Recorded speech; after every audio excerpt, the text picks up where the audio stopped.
let's be honest for a second. We've all got secrets. And when it comes to what we desire in the bedroom, well, there's a whole hidden world most people are too afraid to talk about, especially men. You know why?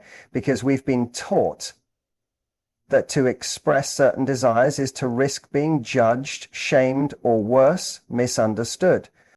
But here's the truth. The moment we stop being afraid of these conversations is the moment we start building real, thrilling, authentic intimacy when it comes to fantasies in the bedroom. Dominance is one of the most common and yet most misunderstood desires that many men secretly harbor. The idea of taking control, of being the one who leads, commands, and dictates the rhythm of the experience, taps into something primal. It's not just about power, it's about confidence, decisiveness, and intensity. For many men, the fantasy of being dominant isn't rooted in aggression or ego, but in the desire to create an experience where their partner feels wanted, ravished, and completely consumed by the moment. But here's the catch. Even though this is a widespread desire, most men won't admit to it. Why? Because in today's cultural climate, the lines around dominance are tricky. Men are afraid of being labeled as controlling or disrespectful. They worry that expressing this desire might make them seem outdated or insensitive. There's a fear that if they vocalize their craving to be in control, their partner might think it's coming from a place of arrogance or worse, toxicity. So what happens? They suppress it. They default to playing it safe. They follow rather than lead. They wait for permission, for cues, for reassurance that what they're doing is okay. And in doing so, they often miss out on the raw electric energy that comes from taking initiative with intention and care. The truth is, dominance done right is not about ignoring a partner's needs. It's about tuning into them more deeply than ever. It's about reading subtle signs, leading with sensitivity, and creating a space where both people feel a thrilling combination of safety and unpredictability. That's what makes it so powerful.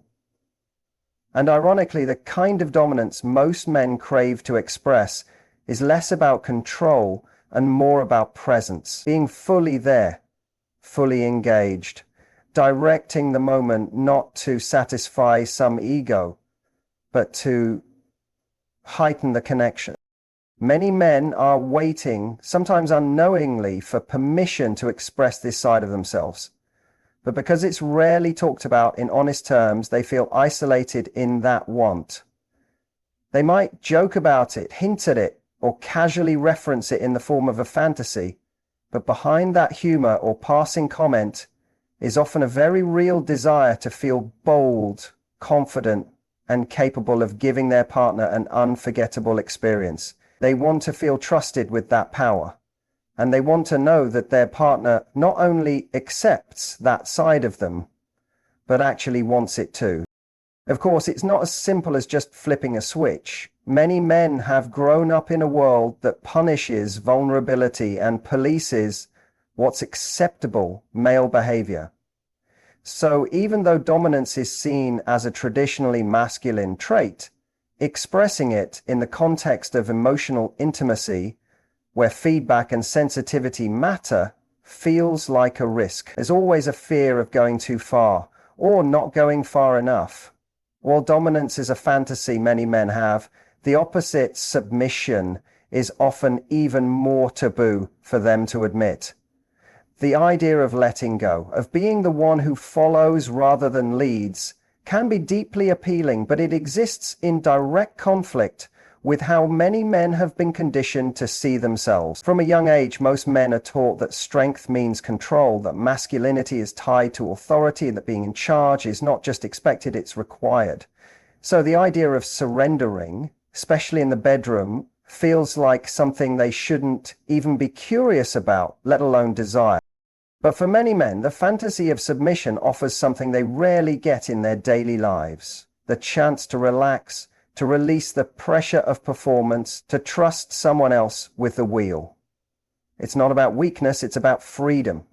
It's about experiencing pleasure from a place of vulnerability, of being able to hand over control and feel completely accepted in doing so. And yet, despite how common this desire is, most men keep it buried. They worry it might be seen as emasculating. They fear judgment, not just from their partners, but from themselves. This internal conflict creates a wall.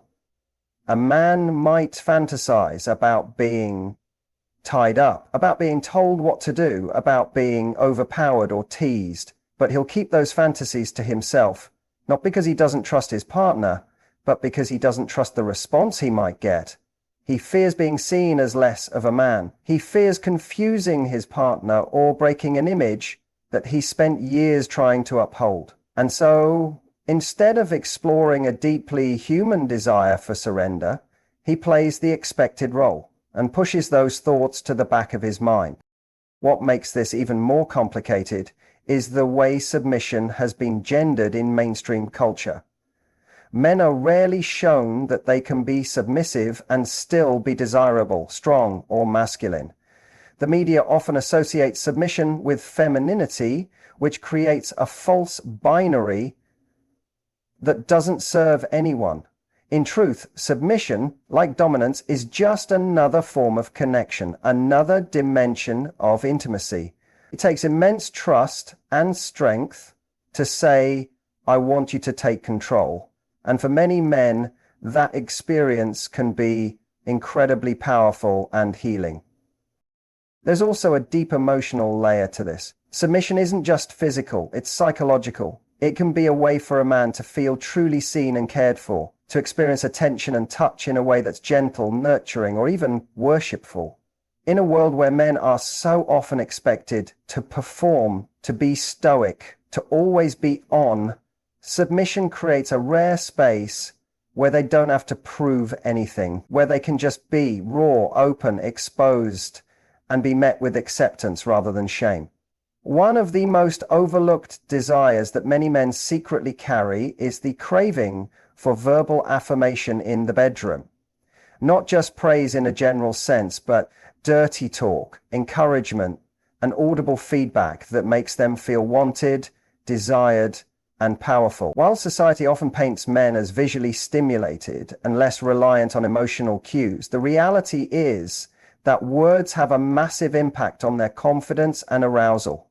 Hearing that they're doing a good job, that they're turning their partner on, or even being teased and talked to in a provocative way can completely transform the experience for them. Yet most men don't feel comfortable asking for it. They might think it sounds needy. They worry it'll come across as insecure, like they need to be reassured all the time.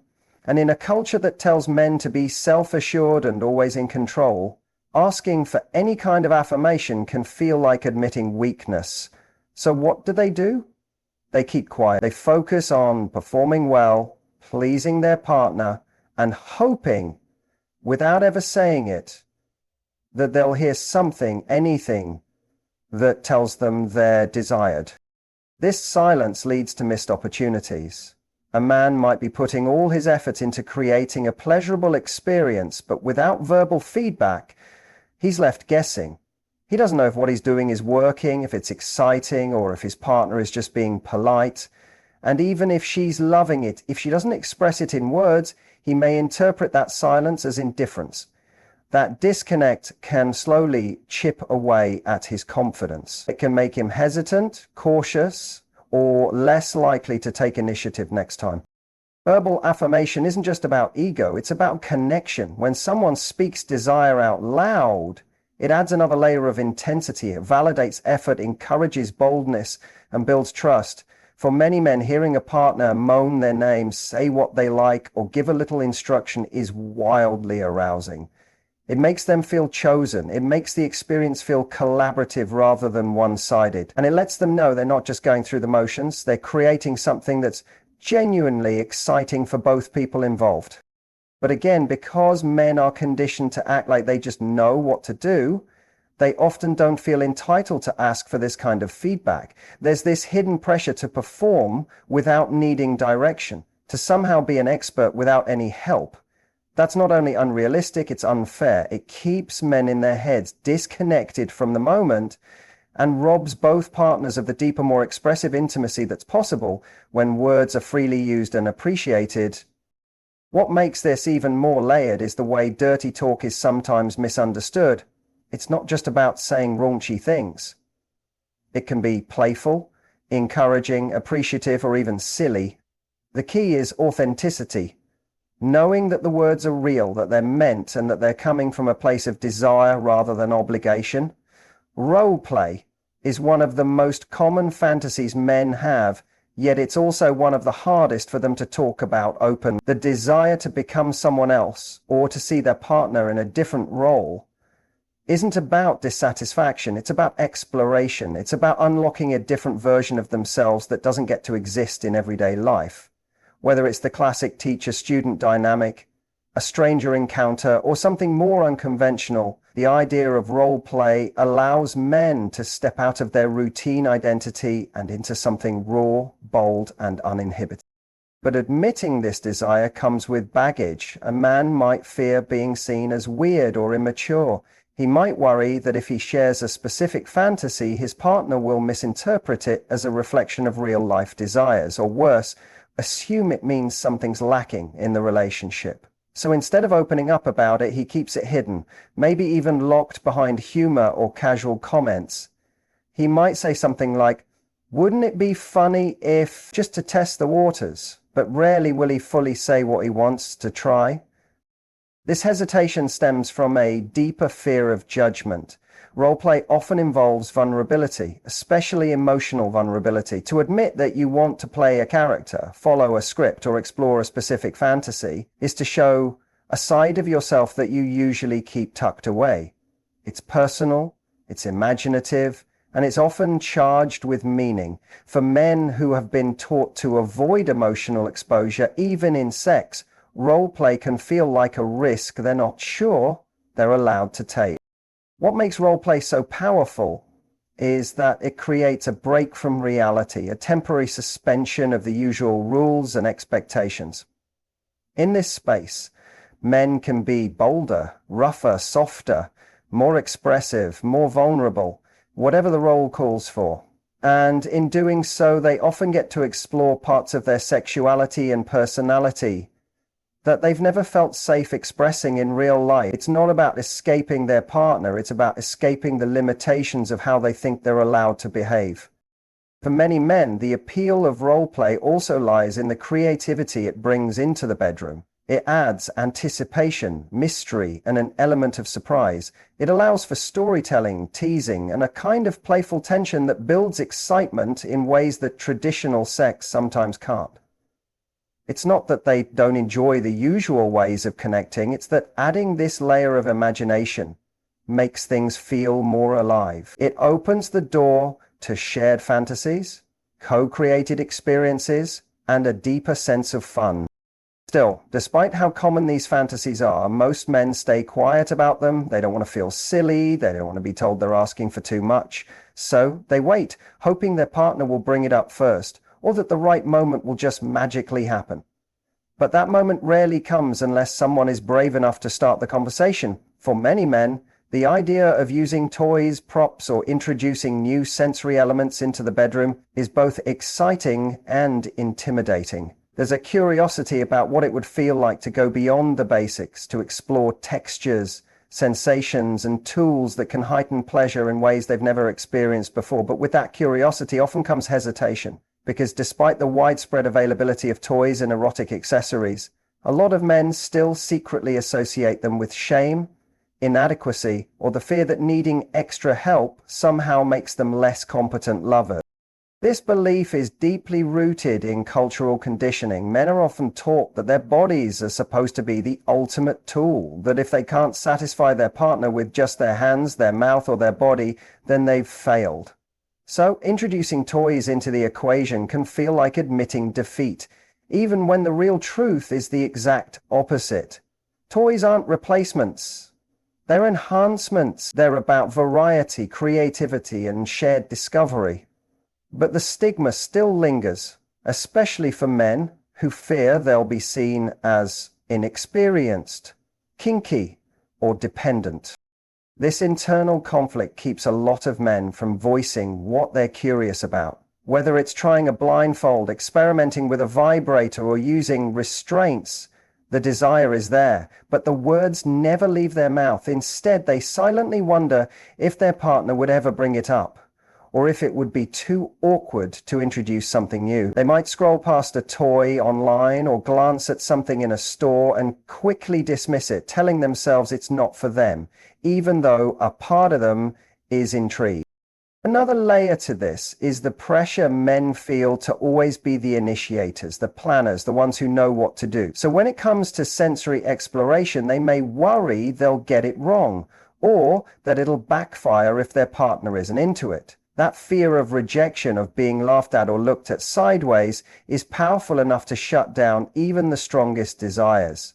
And so they default to what's familiar, even if it feels repetitive or unfulfilling. What's often missed is how deeply sensual and connective these experiences can be. Using a toy together, even something as simple as a feather or a silk tie, invites playfulness and trust into the dynamic. It creates new language between partners, non-verbal cues, reactions, surprises that make sex feel less like a routine and more like an adventure. It encourages communication, consent, and creativity, which are all foundations of great intimacy. And for men, it can be liberating to know that they don't have to carry the entire experience on their shoulders. That pleasure can be shared, supported, and even co-created with the help of tools designed for exactly that purpose. Still, without the space to talk openly, most men never get to fully explore these parts of themselves. They might fantasize, browse, wonder, but they rarely feel safe enough to say what they really want to try.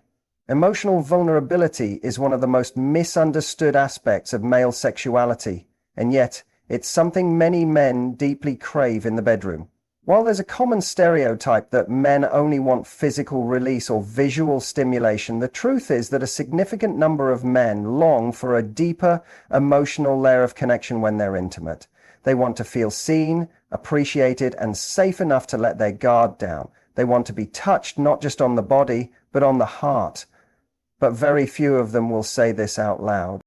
This silence is not because the desire isn't real. It's because the language for expressing it has been denied to most men. From a young age, they're often taught to suppress emotional expression, to avoid appearing too soft, too sensitive, or too needy. Vulnerability, especially in men, is often mistaken for weakness. So even in moments of deep physical closeness, many men will keep an emotional distance, fearing that if they let someone see all of them, their fears, their insecurities, their tenderness, they'll be rejected or misunderstood.